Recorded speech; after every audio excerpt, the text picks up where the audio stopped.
Competency is self-awareness, Right. to be aware, that there is something about you. So I don't think we have a choice of not being self-aware and saying, I want to have a leadership role. I don't think it can work.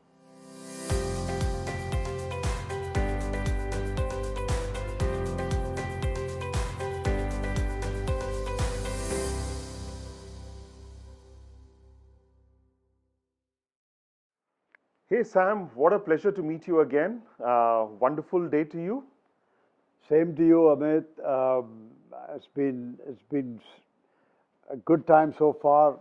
Let's have a good conversation and see what we can really create. Super, super. So let's talk on the topic of self-awareness, Sam. What are your thoughts on self-awareness, and particularly from a leadership context? The self-awareness was really popularized, Amit, by Dan Goleman when he wrote wrote all his books on emotional intelligence, the 4 competencies that he first wrote. Right. The first competency is self-awareness. Right. To be aware, that there is something about you.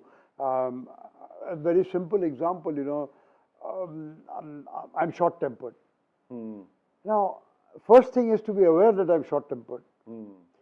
Of course, Dan very brilliantly then says there must be, not just self-awareness, there must also be self-regulation. Right. So it's not enough What to do say, you do? I'm short-tempered. Yeah. That's What not do you good. do after that? Yeah. How do you deal with it then? So self-awareness is,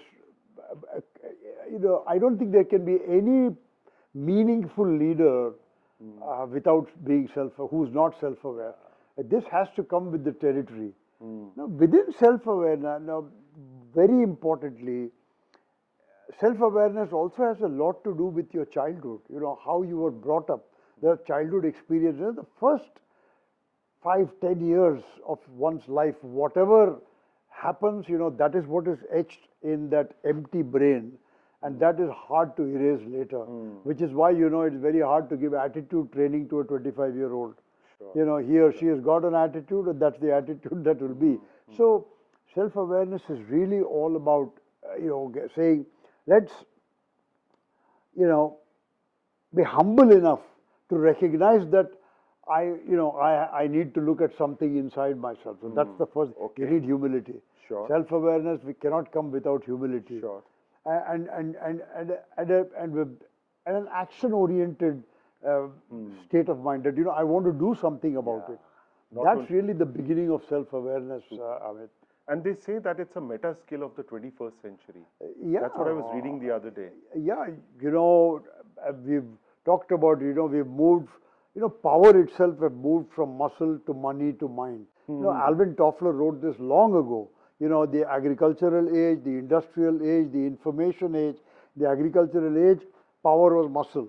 That's why people produce a lot of kids, so that you had extra pairs of hands. Sure. Today it's all about information and knowledge, and therefore self-awareness is obviously far more required today than it was. In today's knowledge-driven world, you don't have a choice. I don't think we have a choice of not being self-aware and saying, I want to have a leadership role. I don't think it can work.